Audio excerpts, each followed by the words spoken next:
Caro, t'as fait quoi de l'échelle là, pour terminer la scéno là?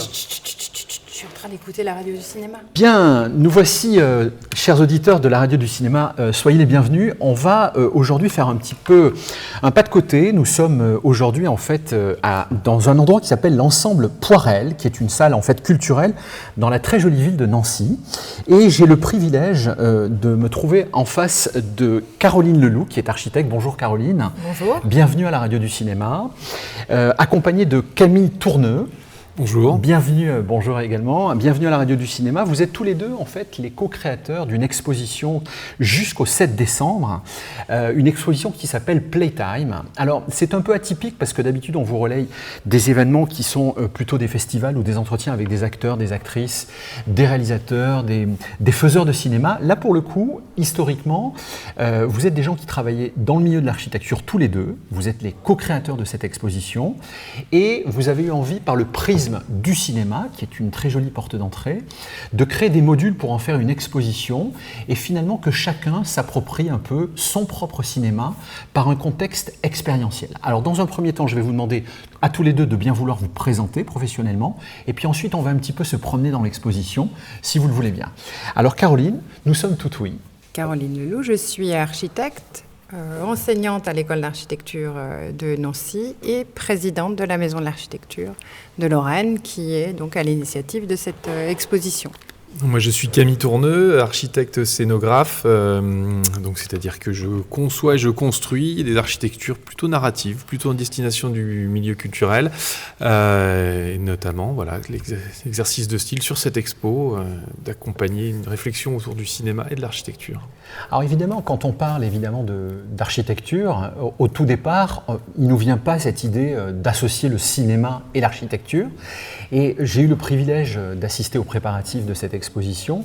Et ce qu'on peut découvrir par le prisme de ces modules, c'est évidemment la dimension préparation d'un accessoire qui peut être une porte, une fenêtre, une situation, un décor de cinéma, dans lequel finalement chaque visiteur va pouvoir alimenter ou agrémenter avec son imaginaire personnel des scénettes qu'il a en tête, qu'il a vues au cinéma, etc.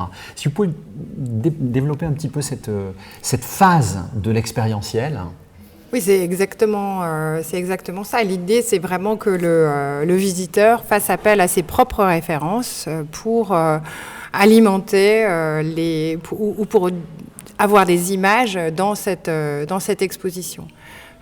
Typiquement, une fenêtre qui va nous faire passer du public vers l'intime, une porte qui va nous faire passer de l'intérieur à l'extérieur, ou vice-versa, et un escalier qui va nous permettre d'aller jusqu'au puits de lumière et jusqu'au ciel. Et ça fait référence pour chacun. Pour certains, au Truman Show, on a déjà évoqué plusieurs fois, mais aussi le cuirassé Potemkin et la descente du Landau. Voilà. Donc ça, c'est les références finalement qui nous ont permis de construire ce décor. On se trouve finalement dans l'exposition plutôt sur un plateau de tournage où on a des éléments de décor. Des éléments de décor qui vont rester peut-être en devenir aussi. On pourrait aussi imaginer qu'ils se prolongent. Et chaque visiteur aura le loisir d'imaginer ce prolongement aussi. Camille, quand on prend l'initiative ou la décision de faire une exposition avec finalement une interaction très importante avec le spectateur, le visiteur, comment on est une idée aussi forte et finalement une association aussi forte avec le visiteur ? L'idée, c'est effectivement de l'impliquer à travers notre discipline qui est l'architecture. Et qu'est-ce que l'architecture à part l'expérience de l'espace, par le corps ? Donc l'idée de l'impliquer, cette interaction, passe pas par des moyens très techno, c'est-à-dire que les gens viennent expérimenter différents dispositifs par leur corps, des dispositifs qu'on peut retrouver dans le monde du cinéma, donc le vertige, qu'on peut retrouver dans des films comme Inception par exemple, pour ces modifications de l'espace en temps réel, ou ces vues pyramidales ou vertigineuses dans Star Wars.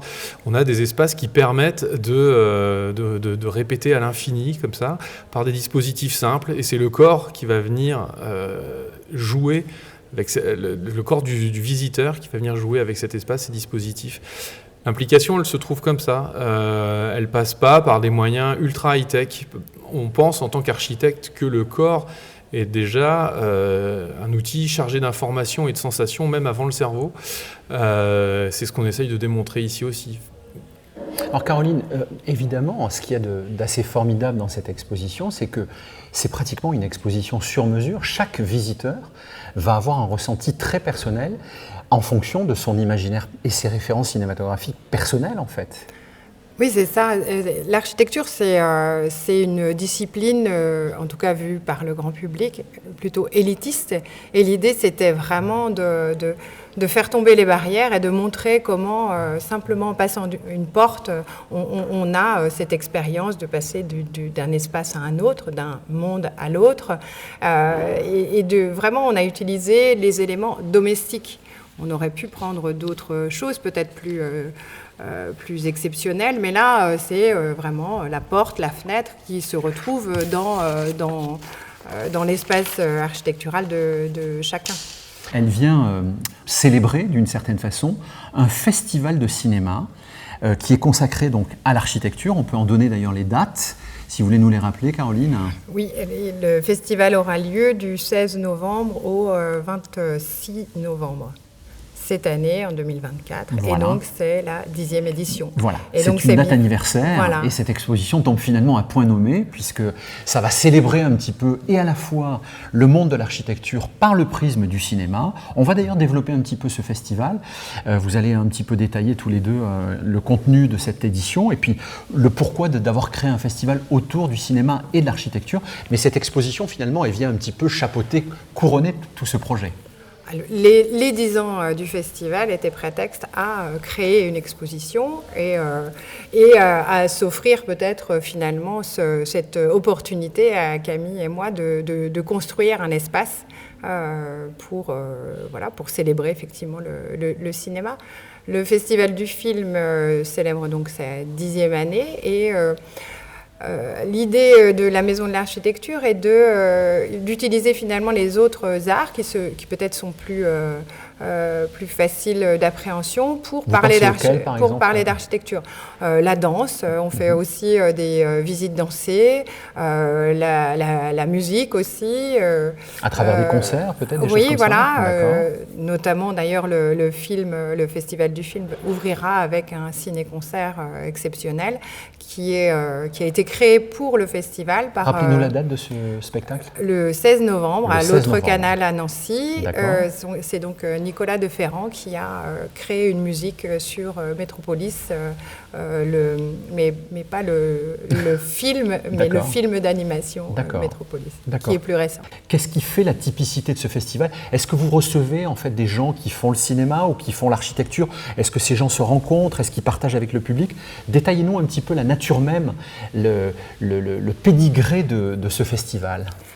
Alors, on a chaque année une thématique. Ouais. Et puis, on peut rappeler celle de cette année? Alors, celle de cette année, c'est le son. Ça s'appellera Murmure. C'est le titre du festival. Et donc, sur cette thématique, on fait une sélection de films, mais on s'appuie aussi sur les sorties, de manière à, encore une fois, impliquer le grand public. Et à s'installer dans les cinémas de Nancy et d'alentour, puisqu'on est la Maison de l'Architecture de Lorraine, donc on va aussi ailleurs, à Metz, à Thionville. Oui, voilà. Ça voyage un petit peu. Ça voyage un petit peu. Le principe, en fait, on est parti du principe même de la discussion à la sortie de la séance de cinéma qu'on a sans doute tous. Et là, on invite une personne qui va être... C'est intéressant ce que vous dites par rapport à ces échanges lorsqu'on vient de voir un film. Évidemment, entre passionnés, on a toujours envie finalement de se creuser un petit peu les uns les autres pour savoir qu'est-ce que tu as ressenti, quel expérientiel tu tires de cette projection. Et c'est ce que vous êtes en train d'expliquer là tout de suite. C'est exactement ça. Donc on choisit l'invité en fonction du film, qui peut être un réalisateur, qui peut être un géographe, qui peut être un architecte, en fonction du film. Mais en tout cas, quel que soit son métier, il doit étayer son propos du point de vue de l'architecture dans le film. C'est-à-dire qu'un géographe va plutôt parler de la manière dont c'est construit peut-être la ville. Le réalisateur va être plutôt du côté du décor, mais à chaque fois, il s'agit bien de parler d'architecture et d'impliquer surtout le public. C'est-à-dire qu'on ne s'installe pas au bord de plateau à discuter, mais il y a un intervenant qui intervient avec l'ensemble de la salle. Alors la particularité, si j'ai bien compris cette année, c'est qu'il y aura une soirée qui va être consacrée à une fratrie. C'est une fratrie particulière puisque l'un des deux frères est dans la partie architecture et l'autre frère réalise des documentaires. Et tout ça, finalement, ça se connecte et c'est un peu la symbiose de ce festival. Marc Barani a travaillé sur la réhabilitation du Centre Prouvé à Nancy, il y a quelques années. Qui est une institution locale. Déjà, oui. Et donc son frère, réalisateur, a réalisé cette année un documentaire sur notamment le travail de Le Corbusier à Chandigarh. Et donc, ils vont... alors, il y a cette production cette année, mais la thématique de cette année sur l'architecture et le cinéma nous a conduit assez facilement à les inviter vraiment sur une conférence. Là. C'est plutôt cette manière-là d'avoir un échange directement entre l'architecte et le réalisateur, qui d'ailleurs ont travaillé, en tout cas ont un regard chacun simultané sur le travail de l'un et de l'autre assez régulièrement. Et ils sont invités à l'école d'architecture de Nancy, de manière à ce que... oui, ça fera l'objet d'un débat devant du public, exactement. Et donc les gens pourront réagir, poser des questions, etc. Et notamment les étudiants d'architecture qu'on a envie d'impliquer dans ce projet.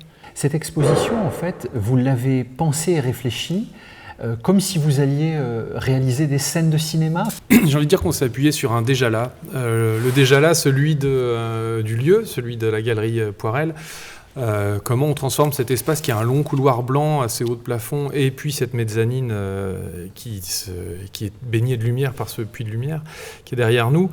Ce déjà-là, mais aussi notre déjà-là culturel, c'est-à-dire toutes nos références, tout ce que peut évoquer le rapport entre architecture et cinéma. Et cette expo, c'est aussi un lieu de rassemblement, nous, de nos envies et de ces expérimentations qui nous semblent intéressantes de partager. Donc ces lieux de vertige, de découverte, de surprise, de changement d'état, puisque effectivement cet escalier, point culminant, nous permet de sortir de ce long couloir pour aller vers la lumière. On pense cette scénographie comme quelque chose qui entre en résonance avec ce qu'on a vécu, ce qu'on constate devant nous, et puis ce qu'on a envie de proposer. Le système de base pour structurer cet espace, c'est aussi un déjà là, c'est cette caméra obscura, c'est cette chambre noire avec laquelle on a appris la perspective à l'école d'architecture, ces expérimentations photos qu'on a pu faire chacun de nous, et puis ces petites salles. Moi j'ai déjà fabriqué des petites salles de cinéma, et voilà, ça permet dans ce lieu de rassembler différentes échelles d'envie, de bagages culturels pour le proposer et le partager. On a l'impression, en fait, quand on n'est pas tout à fait du sérail du monde de l'architecture, que cette exposition, c'est quasiment une maquette, mais à dimension humaine. Ça fait penser un peu à ces références-là. C'est-à-dire qu'on a l'impression qu'on rentre un peu dans un projet architectural, sauf qu'en réalité, il a la même taille que l'être humain. Oui, c'est très juste. C'est vrai qu'en fait, c'est une autre échelle. Finalement, on a presque une petite ville construite dans une galerie.